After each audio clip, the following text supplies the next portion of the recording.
Describing the way of people, ठीक है, हम लैंग्वेज के टर्म्स पे, ठीक है, फूड के टर्म्स पे, क्लोथ्स के बेसिस पे, पोएट्री, डांस, म्यूजिक, पेंटिंग के बेसिस पे जो है पीपल को जज करते हैं। आइडेंटिटीज जो है हम डिफरेंट डिफरेंट मानते हैं, पर ये जो रीजनल कल्चर्स है आज जो है वो कॉम्प्लेक्स वे में हो चुके हैं, मिक्स एंड मैच हो चुके हैं, ठीक है। तो हमने ट्रेडिशंस कल्चर्स के बेसिस पे जो अलग अलग जगह का जो जो फेमस हुआ हम उसके बारे में उसमें स्टडी करेंगे। जो Cheras and the development of Malayalam, ठीक है, चेरास का एग्जांपल हम लैंग्वेज और रीजन से करेंगे। जो चेरास किंगडम थी वो 9th सेंचुरी में एस्टेब्लिश हुई थी केरला में, ठीक है। वहां पर जो इंट्रोड्यूस हुई थी मलयालम लैंग्वेज हुई थी एज अ रीजनल लैंग्वेज, ठीक है। तो काफी जो रीजनल लैंग्वेजेस पहले टाइम में होती थी उन्हीं पे ही कुछ ना कुछ लिखा जाता था। एट द सेम टाइम जो चेरास थे वहाँ सांस्कृतिक जो ट्रेडिशंस थे वो फॉलो किए जा रहे थे, ठीक है। स्टोरीज जो भी होती थी, जो भी एपिक्स लिखे जाते थे वो संस्कृत के बेसिस पे होते थे, जिसमें एक सबसे इम्पोर्टेंट है लीला ती कलम। लीला ती कलम एक फेमस है जो हमने मणि परलम ने कंपोज की थी, मीनिंग है जिसका डायमंड्स एंड कोरल्स। ये हमारा आंसर भी है एक। और ये 2 लैंग्वेजेस में थी, संस्कृत एंड रीजनल लैंग्वेज जो वहां की थी मलयालम। तो लीला ती कलम, इसको आपने याद रखना है, ठीक है। Dealing in grammar and poetics पे रिलेटेड थी और इसका मीनिंग था डायमंड्स एंड कोरल्स। कोरल्स का मीनिंग मैंने 6th में भी आपको बताया था। कोरल्स क्या होते हैं, एक तरह के टाइनी मेरीन एनिमल्स होते हैं, छोटे छोटे एनिमल्स होते हैं जो डेड एनिमल्स ओशंस में ही वो हो जाते हैं, ठीक है। उसके पढ़ ले। ऊपर हम आइलैंड्स जो है प्रिपेयर हो जाते हैं, जैसे हमारा लक्षद्वीप है आइलैंड। नेक्स्ट आ जाता है rulers and religious tradition Jagannath cult. अब अभी हमने ऊपर लैंग्वेज के बारे में पढ़ा, अब हम टेम्पल्स के बारे में आ गए। जो बेस्ट एग्जाम्पल था वो जगन्नाथ पुरी का था, डेट इज ऑस्ट्रेलिया। जो लोकल पीपल थे वो ऐसे वुडन की डाइटीज बनाते थे, मूर्तियां बनाते थे और उसको एज अ आइडेंटिफाई करते थे विष्णु, जिसमें से वन ऑफ द जो लीडर थे ग्रेटेस्ट, उन्होंने काफी टेम्पल्स बनाए थे। जो फेमस था वो था जगन्नाथपुरी का टेम्पल।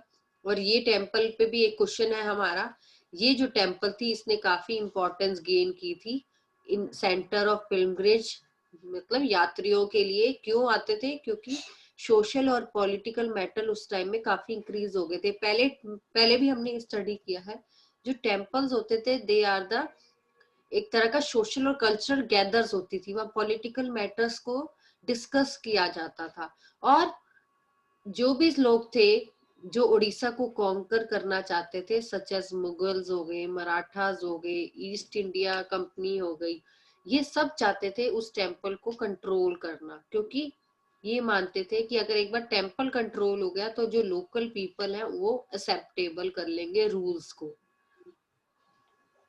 नेक्स्ट आए हम राजपूत और ट्रेडिशन ऑफ हीरोइज्म पे, या हम म्यूजिक पे आए।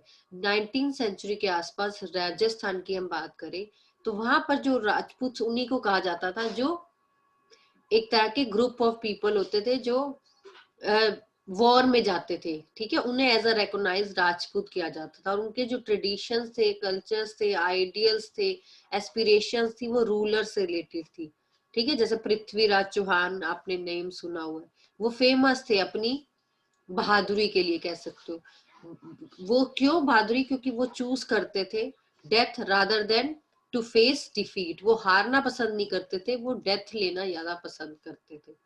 तो जो भी स्टोरीज है राजपूत से रिलेटेड वो पोएम्स एंड सॉन्ग्स में है, रिसाइटेड है। और वो म्यूजिशियंस जो होते थे, मिस्ट्रल्स जो होते थे, वो उन्हें रिसाइट करते थे उनकी मेमोरीज में, ठीक है। जो ऑर्डिनरी पीपल होते थे वो भी इन स्टोरीज से अट्रैक्ट होते थे, क्योंकि वो मानते थे इनमें स्ट्रॉन्ग इमोशंस है, इस चीजों में लॉयल्टी है, फ्रेंडशिप है, लव है, एंगर है, मतलब सारी चीजें उसमें।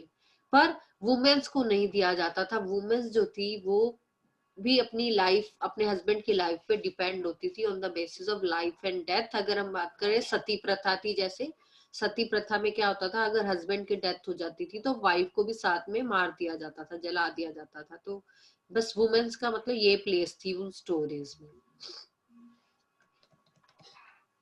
अगर हम स्टेबल से देखें तो हमने यहाँ पर केरला की बात करी, मणिपुरम, फिर हमने राजस्थान की बात करी, राजपूत, ठीक है ना। फिर हमने उससे अलावा उड़ीसा की बात करी, पुरी की बात करी। तो ये हो गया, ये हो गया, ये हो गया। अभी हमने 3 चीजों की बात करी। अभी हम पेंटिंग्स में आएंगे, हम और चीजों में आएंगे तो हम इनकी भी बात करेंगे। अब आ गया कथक डांस की बात करें, ठीक है। म्यूजिक हो गया, वो हो गया, लैंग्वेज हो गया। अब डांसिंग्स पे आ गई। अगर ट्रेडिशन जहाँ डिफरेंट डिफरेंट रीजन्स में चल रहा था, तो वही ट्रू फॉर्म ऑफ जो थे डांस भी आके आगे आ रहे थे, डेट इज कथक। कथक जो है, कथा वर्ड से है संस्कृत की, मीन्स जैसे आप स्टोरी को प्ले करना, एक स्टोरी टेलर को कहते थे, ठीक है। किसी ने कोई स्टोरी बतानी है तो वो डांस के थ्रू बताता था, और ये मोस्टली टेम्पल्स में होता था नॉर्थ इंडिया में। कथक जो था 15 टू 16 सेंचुरी में काफी स्प्रेड हुआ थ्रू भक्ति मूवमेंट, और राधा कृष्ण के जो डांस फॉर्म्स होते थे या उनकी स्टोरीज होती थी, उनकी रास लीला होती थी, वो कथक के थ्रू बताई जाती थी, ठीक है। जितने मुगल्स एम्परर्स होते थे, उनके जो कोर्ट्स होते थे, वहां पर ये कथक जो है परफॉर्म होता था घरानास की फॉर्म में। पहले टाइम में घरानास डाल दिए जाते थे डांस फॉर्म को देने के लिए। तो 2 घरानास हो जाते थे, राजपूत घरानास जो जयपुर से बिलोंग करते थे, और एक लखनऊ घराना। तो ये भी क्वेश्चन एक हमारा आता है, जो वाजिद अली शाह थे, वो लास्ट नवाब ऑफ अवाध थे, उन्होंने जो है कथक को बहुत अच्छी, एक कह सकते हैं डिस्टिंक्टिव जो है पहचान दिलवाई थी। उन्होंने बोला था कि जो कथक है वो एक फेमस होना चाहिए, एक डांस होना चाहिए फेमस। यहाँ भी देखो स्टेप्स कर रहे हैं, तो ये कितने पुराने मंदिर है खजुआरों के, तो वहां भी ये फॉर्म दिखाई गई है। मतलब डांस पहले टाइम में काफी था। और ये नॉर्थ इंडिया में पंजाब, राजस्थान, हरियाणा, जम्मू कश्मीर, मध्य प्रदेश में यहाँ पर जो ये डांस फॉर्म चलती थी, और यहीं के लोग ज्यादातर राधा कृष्ण को जो है फॉलो भी करते थे। तो ये डांस फॉर्म है जो 6 क्लासिकल डांस फॉर्म में थे, उसमें इसको भी, कथक को भी दी गई थी। ये सारा बताया। इसके अलावा भरतनाट्यम, कथकली, ओडिसी, कच्चीपुड़ी एंड मणिपुरी, ये हमारे डिफरेंट डिफरेंट डांस फॉर्म्स है। अब आ जाते हैं हम पेंटिंग्स पे। मुगल्स के टाइम पे जो थे मिनिएचर पेंटिंग्स काफी बनी जाती थी, वो क्लोथ पे या पेपर पे बनाई जाती थी, ठीक है। या पहले टाइम में लीव्स और वुड पे भी बना दी जाती थी। पर धीरे धीरे जो मुगल एम्परर्स थे, उनके जो पेंटर्स थे, उनको इतनी वो मिली नहीं, उनको इतनी एक तरह की, तो धीरे धीरे उनका इन्फ्लुएंस जो है दूसरी तरह जाने लग गया, क्योंकि मुगल एम्पायर जो था वो डिक्लाइन हो रहा था, खत्म हो रहा था धीरे धीरे। तो इनको मूव डाउन होना पड़ा वहां से।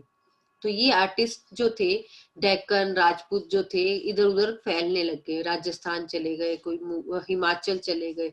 तो धीरे धीरे जो थे, इन्होंने थीम्स जो थी माइथोलॉजी, पोएट्री, उनमें डिपिक्ट करना शुरू हो गया। ये पेंटिंग्स जो थी, देखो ये सारी मिनिएचर पेंटिंग है, इसमें सारा दिखाया है, ठीक है। कैसे जो अकबर है, मुगल एम्परर था, वो कैसे हंटिंग पे जा रहा है, कैसे एनिमल्स दिखाए हुए हैं। तो मतलब ये पेंटिंग कहने की पेंटिंग थी, पर उसमें पूरी एक स्टोरी आ जाती थी। पूरा उसमें व्यूज जो थे वो दिखाते थे, उनके जो एम्परर थे, उनके जो क्लोज एसोसिएट्स थे, उनको दिखाया जाता था। और यहाँ तक कि जो कलर्स यूज करते थे वो ब्राइट कलर्स होते थे, ब्रिलियंट कलर्स होते थे। हंटिंग का दिखा दिया, सोशल लाइफ का दिखा दिया, सारा पेंटिंग्स में होता था। पर जैसे मैंने बताया, मुगल एम्पायर में डिक्लाइन होना शुरू हो गया, तो धीरे धीरे ये पेंटिंग्स का जो था, ये हिमालयन फुट हिल्स पे चले गए पेंटर्स, हिमाचल में चले गए। वहां इन्होंने जाके जो है पेंटिंग्स को एक नई, कह सकते हो आप, एक नया way of shape of painting दी, ठीक है ना। जिसमें आप कह सकते हो बोल्ड और इंटेंस मिनिएचर पेंटिंग आई। अब इन पेंटिंग्स में देखो और उन पेंटिंग्स में देखो, काफी आपको डिफरेंस लगेगा, कैसे ब्राइट सी बोल्ड और इंटेंस मिनिएचर पेंटिंग्स है। और ऐसी पेंटिंग्स को बशोलीज कहा जाता था, बशोली, ठीक है। और जो सबसे इम्पोर्टेंट पेंटिंग है जो मानी जाती है, वो है भानु दत्ता की रसमगरी। ये याद रखना है, इस पे भी हमारा क्वेश्चन है। Bold and intense style of miniature paintings हुआ करती थी बशोलीस के नाम से। और जो टेक्सचर पेंट हुआ था जो भानु दत्ता की ये फेमस हुई थी, उसका नाम था रसम जारी। और धीरे धीरे जो था इनके आर्टिस्टों पे जो था इनमें कब्जा कर रहे थे, तभी ये प्लेन एरिया से कहाँ जा रहे थे, हिली एरिया पे जा रहे थे, क्योंकि वहां इनको ठीक लग रहा था। वहीं इन्होंने जाके कांगड़ा में अपना स्कूल खोला, स्कूल ऑफ पेंटिंग खोला। ठीक है, आज भी वहां एक तरह की वो है, ठीक है, जहाँ ये पेंटिंग्स पड़ी हुई है। तो ये कूल ब्लू ग्रीन कलर्स को यूज करते थे और थीम्स को एस्टेब्लिश करते थे, बताते थे। ऐसा नहीं है कि सिर्फ पेंटर्स ही पेंटिंग करते थे, आर्टिस्ट ही करते थे, मेन और वुमेन भी पेंट कर लिया करते थे, देखा देखी। वो पोर्ट्स फ्लोर क्लोथ पे कर लिया करते, ओकेजनली वो भी पेंटिंग्स कर लिया करते। हम भी कर लेते हैं घर में आजकल पेंटिंग, है ना। तो हम आर्टिस्ट नहीं है, पर फिर भी थोड़ी बहुत हम भी कर ही लेते हैं। फिर आगे बंगाल में, बंगाल में जो था मेनली लैंग्वेज पे था, बंगाली की बात कर रहे थे। बंगाली कैसे जो थी, धीरे धीरे संस्कृत और बंगाली जो लैंग्वेज अमर्ज हो रही थी। जो बंगाल के लोग थे वो वेस्ट और साउथ जो थे, ईस्ट और वेस्ट ऐसे घूम रहे थे, क्योंकि कई जगह बंगाली को ज्यादा ऑफर किया जाता था और कई जगह नहीं किया जाता था। तो अलग अलग जो किंगडम्स आ रहे थे, जैसे पालास के कह लो, 14th to 15th सेंचुरी के बीच में अलग अलग रूलर्स आए और सबने अलग अलग बंगाल को जो ट्रीट किया, ठीक है ना। जो एक चाइनीज भी आया था जैंगसन, उसने भी देखा यहाँ पर संस्कृत भी यूज होती है और बंगाली भी यूज होती है। तो बंगाल में सुबास बनाए गए, तो लैंग्वेज को अलग अलग डिफाइन किया गया, जिसमें तब बंगाली को जो है रीजनल लैंग्वेज जो है उसका नाम दिया गया। तो बंगाली के ग्रुप्स बनते थे, लैंग्वेजेस स्पोकन होती थी। तो धीरे धीरे जो ये लैंग्वेज थी संस्कृत से ही हुई थी, तो पर जो अब आज की जो लैंग्वेज है बंगाली की अगर हम बात करें, तो वहाँ उसमें नॉन संस्कृत वर्ड्स भी हैं। पहले संस्कृत से थी, पर लेकिन अब उसमें पर्शियन, यूरोपियन, ट्राइबल लैंग्वेज सारी मिक्स है, जो आज की मॉडर्न बंगाली है। तो और बंगाली को हमने तीन चीजों में बांटा है, एक वो संस्कृत से आई और एक जो अपने आप आई। तो धीरे धीरे देखा मिक्सचर होता गया। और इन्हीं बंगाली लिटरेचर्स में बायोग्राफीज लिखी गई।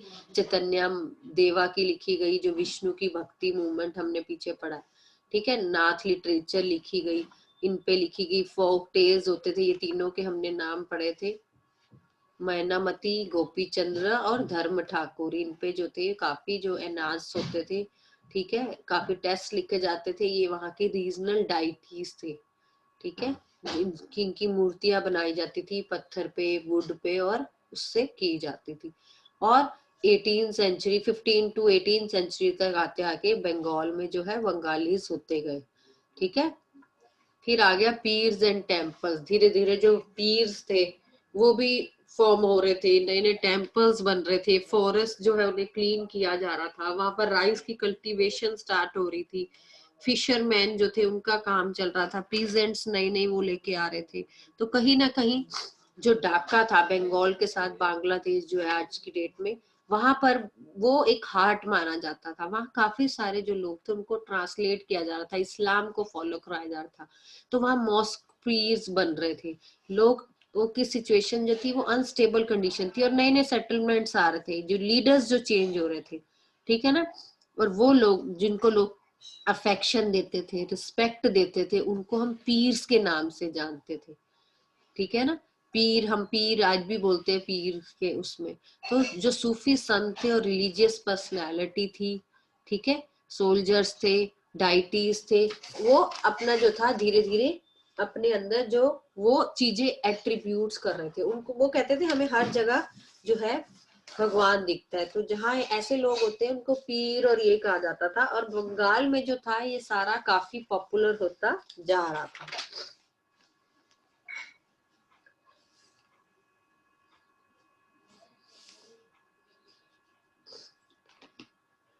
ठीक है। तो बंगाल की अगर हम बात कर रहे थे, बंगाल जो था वहां पर धीरे धीरे जो वहां के मतलब कह सकते हैं हम इंडिविजुअल्स थे या ग्रुप ऑफ पीपल्स थे, वो पावरफुल हो रहे थे, वो सोशल ग्रुप्स पावर हो रहे थे, और वो अपनी पावरफुलनेस को दिखाने के लिए टेम्पल्स बिल्ड करते थे। मींस जो पावरफुल है वो अपने लिए टेम्पल्स बनवा लेते थे। और जो ये टेम्पल्स बिल्ड करते थे ये धोचला और ओचला हमने पढ़ा हुआ है, हट्स की फॉर्म में होते थे, ठीक है। अपने अपने लोकल डायटीज को ये फॉर्म करते थे, हट्स बनाते थे विलेजेस में। और इनकी पूजा करते थे। और धीरे धीरे पहले छोटी मोटी झोपड़ी बनाते थे, फिर पूरे पूरे टेम्पल्स ही बिल्ट होने लगे। डबल रूफ को ढोचला कहते थे और 4 रूफ को चोचला स्ट्रक्चर्स कहते थे, और बंगला डोम के नाम से जानते थे। ये बंगाली स्टाइल था और टेम्पल आर्किटेक्चर्स। और फिर इसमें धीरे धीरे चेंजेस आने लगे, और आज की डेट में आपने देखा ही है जो हमारे टेम्पल्स हैं वो डिफरेंट डिफरेंट वे में है। और लास्ट टॉपिक आ जाता है फूड की बात करें, फिश एज अ फूड। जो ट्रेडिशनल फूड हैबिट्स की हम बात करें, लोकल फूड हैबिट्स, बंगाल की बात करते हैं। बंगाल जो है एक रिवर पे है, तो वहां पर जो था राइस एंड फिश की कल्टीवेशन, राइस जो है सबसे ज्यादा कल्टीवेट होता था, और क्योंकि फिशिंग उनका मेन ऑक्यूपेशन था।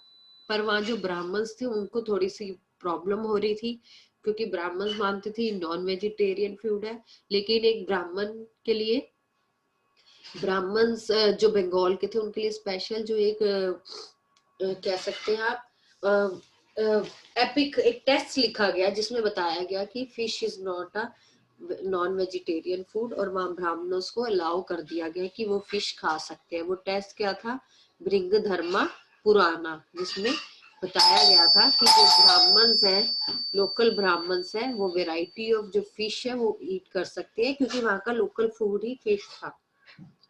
ये सारा हमने इस चैप्टर में स्टडी किया। क्लियर?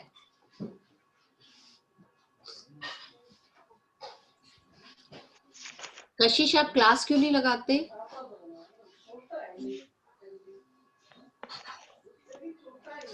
क्या बोलूं, मेरा भाई नहीं सकता। हाँ जी,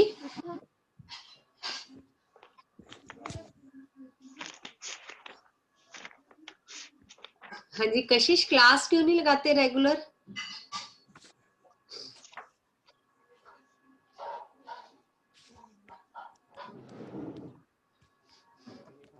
चलिए हम बैक एक्सरसाइज और क्वेश्चन आंसर्स पे नजर मार लेते हैं। किसी को कोई डाउट हो इस चैप्टर में?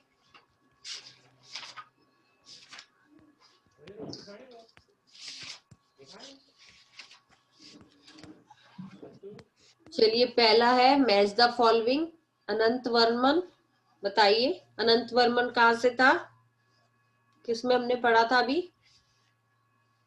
उड़ीसा। जगन्नाथ पुरी, महोदयापुरम केरला,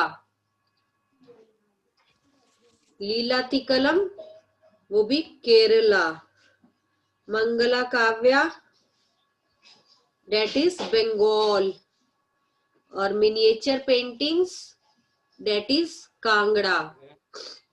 क्लियर? अब आपसे एक क्वेश्चन पूछा जाए, Radha Krishna is famous for Kathak और Raslila. Radha Krishna is famous Kathak. Kathak, no but for Raslila, अभी हम यहाँ रासलीला बोलेंगे। कथक और किसी के लिए भी हो सकता था, ठीक है ना। बंगाली जो लैंग्वेज थी वो कहाँ से इवॉल्व हुई थी, बंगाल से ही या संस्कृत से? बंगाली जो लैंग्वेज थी इवॉल्व फ्रॉम संस्कृत। संस्कृत से हुई थी, ठीक है ना। तो इस टाइप के आपको क्वेश्चंस कई बार आते भी है।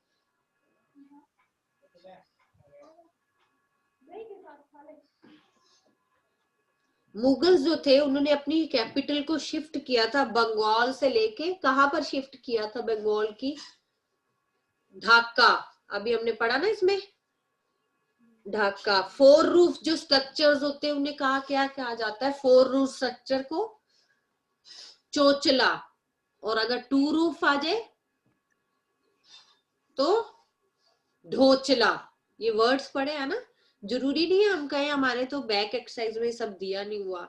आपको पता है अब चैप्टर्स के बीच में से हमारे क्वेश्चंस आते, इस टाइप के क्वेश्चंस आपको पता हो। Rajasthan was famous for the practice of, Rajasthan was famous for the practice of sati. Sati प्रथा भी हमने पढ़ा था ना। सती मीन्स अगर हस्बैंड के साथ जो वाइफ थी उसको भी सती कर दिया जाता था।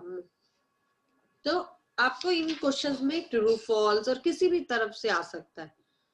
Kangra paintings are found in Himalayas. बताइए, Kangra painting True. Malya ji? Yes, ma'am. हाँ यस मैम, ये ट्रू है बिल्कुल। Fish is not popular in Bengal, true और false? Fish is not popular in Bengal, False. False है, क्योंकि फिश तो पॉपुलर थी। पीर इंक्लूडिंग एनिमिस्टिक स्पिरिट्स, अभी हमने पीर पढ़ा, पीर एंड टेम्पल्स, उसमें एक वर्ड आता है एनिमिस्टिक स्पिरिट्स। जो पीर होते हैं उनके अंदर एनिमिस्टिक स्पिरिट्स होते हैं, इट इज ट्रू और फॉल्स? True. स्पिरिट्स हमने अभी क्या बताया था, हमें हर चीज में, लिविंग सोल्स में प्योरिटी दिखती है, चाहे वो प्लांट्स है, एनिमल्स है, सब में भगवान दिखता है ना, जैसे हम कहते हैं प्योरिटी दिखती है। तो पीर इंक्लूडेड, यस, हमने ये पढ़ा था अभी, पीर के अलावा एनिमिस्टिक वर्ड साइड पे दिया भी हुआ था मीनिंग के। ज़ैंग सेंग जो था वो चाइनीज ट्रेवलर था, इट इज ट्रू और फॉल्स? True. ट्रू। True. ऐसे ऐसे क्वेश्चन आ सकते हैं, ट्रू फॉल्स भी तो इजी है, वो तब पता होगा जब चैप्टर रीड किया होगा, चैप्टर को बड़ी अच्छी तरह क्लियरली समझा होगा आप लोगों ने, ठीक है ना। पहले जब आप स्कूल में आते थे तो आप चैप्टर इतना ध्यान नहीं देते थे, आप सिर्फ क्वेश्चन आंसर्स पे ध्यान देते थे। पर इस साल आपको ये फायदा हो गया कि आप लोग चैप्टर भी थोड़ा सा स्टडी करते हो, क्योंकि सारे क्वेश्चन जो है चैप्टर के बीच में से आ रहे हैं हमारे। नेक्स्ट आ जाएगा, क्वेश्चन आंसर्स करते हैं। क्वेश्चन नंबर सेकंड था मनी परलम, अभी हमने बताया a book written in that language. Manipravalam क्या था? मनी परलम का मीनिंग क्या था? डायमंड्स एंड कोरल्स, अभी हमने पढ़ा इसको, जो 2 लैंग्वेजेस में थी, संस्कृत एंड रीजनल लैंग्वेज जो केरला की थी। और ये बुक किस पे थी? ग्रामर्स एंड पोएटिक्स पे थी। किसने लिखी थी? रिटन इन मणिपर्लम, और बुक का नेम क्या था? लीला तिकलम, ठीक है ना। तो इसमें सारा बताना है। पहले तो मणिपर्लम जो थी उसका मीनिंग ही था, ये लैंग्वेज का वो है, ठीक है ना, मलयालम में है तो हमें शायद वर्ड्स थोड़े से वो लगेंगे, पर डायमंड्स एंड कोरल्स था, और ये मेनली ग्रामर और पोएटिक्स पे थी। नेक्स्ट आ जाता है, who is the major patrons of Kathak, अभी हमने बताया कथक किसने वो करवाई थी। मेजर पैट्रॉन्स होते हैं फॉन्ड ऑफ, मतलब किसको बहुत कथक से लगाव था, किसने उसको अच्छा देने की कोशिश करी। Wajid Ali Shah, the last Nawab of Awadh जो थे, उन्होंने कथक को जो है फेमस करवाया था, वो उनको बहुत अच्छा लगा था कथक का।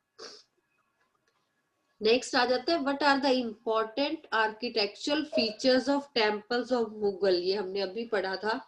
मुगल्स के जो टेम्पल्स थे वो ब्रिक्स और टेराकोटा के थे, थ्रेस्ड हट्स के बने हुए थे, डबल रूफ थे जिन्हें धोचला कहते थे, 4 रूफ थे जिन्हें चोचला कहते थे, और एक टॉवर होता था जिसे बंगला डोम की तरह बनाया जाता था, ठीक है।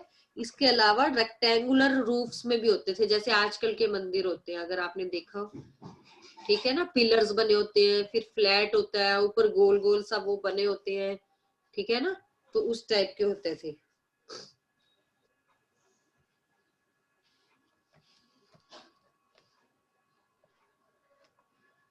नेक्स्ट क्वेश्चन नंबर 5 आ जाएगा, why did minstrel proclaim the achievements of heroes. Minstrels होते थे म्यूजिशियंस, वो राजपूतों की पोएम्स और सॉन्ग्स करते थे उनकी मेमोरीज को प्रिजर्व करने के लिए और लोगों को इंस्पायर करने के लिए कि देखो ये कितने अच्छे थे, आप इनको फॉलो करो उनकी। तभी तो अब जो वीर होते हैं उनकी हम स्टोरीज पोएम्स करते हैं ना, जब भी 26 जनवरी या 15 अगस्त आता है तभी हम याद आती है, हम उनको याद करते हैं। तो ये राजस्थान में कॉमन होता था। Why do you know much about culture and practice of ruler in those ordinary people? Ordinary people को कहाँ हम इतना देखते थे, ठीक है ना। हम ज्यादातर जो थे रूलर्स के बारे में जानते थे, क्योंकि रूलर्स के बारे में अभी तक लिखा हुआ है, प्रिजर्व्ड है। ऑर्डिनरी पीपल के बारे में कुछ है ही नहीं, इसलिए हम उनके बारे में ज्यादा नहीं जानते। फिर आ जाता है, why do conquerors try to control the temples of Jagannathpuri. Jagannathpuri का बड़ा अच्छा क्वेश्चन है ये, हमने इंपॉर्टेंट क्वेश्चन होता है जगन्नाथपुरी पे। जगन्नाथ जो पुरी का था कि जो जगन्नाथपुरी के टेम्पल्स थे वहां पर सोशल और पॉलिटिकल मैटर्स होते थे, ठीक है। जो सब कॉन्कर करना चाहते थे उड़ीसा को, जैसे मुगल्स, महाराष्ट्र और ब्रिटिशर्स हमने अभी बात की, वो सब टेम्पल को कंट्रोल करना चाहते थे ताकि जो लोकल पीपल है वो अपने रूल को एक्सेप्टेबल कर सके, ताकि लोकल पीपल हमारा कहना मान सके, इसलिए वो सब कंट्रोल करना चाहते थे जगन्नाथ को। और why are temples built in Bengal? Temples Bengal में क्यों बनाए जाते थे? क्योंकि हर जो इंडिविजुअल्स और ग्रुप्स थे वो अपनी पावर शो करना चाहते थे, उसके लिए वो टेम्पल्स बना देते थे। मतलब मेरे पास पैसा है, मैं अपनी पावर दिखाना चाहती हूँ, तो वहां पहले लोग क्या करते थे, टेम्पल्स ही बना देते थे। तो जितने भी फैमिलीज थी, सोशल ग्रुप से, वो धीरे धीरे अपने ये इकोनॉमिक मेरे को पोजीशन सबसे दिखाते थे और क्लास अपने मेरी स्टेटस को मेंटेन करने के लिए टेम्पल्स को बिल्ड फ्री करते फायर थे। खेलते थे, मेरे को क्या पता चलेगा मेरी क्लास चल clear? Any doubt in this chapter? रही है। No, ma'am. ओके, चलिए इस चैप्टर को आप रिवाइज कर लेना।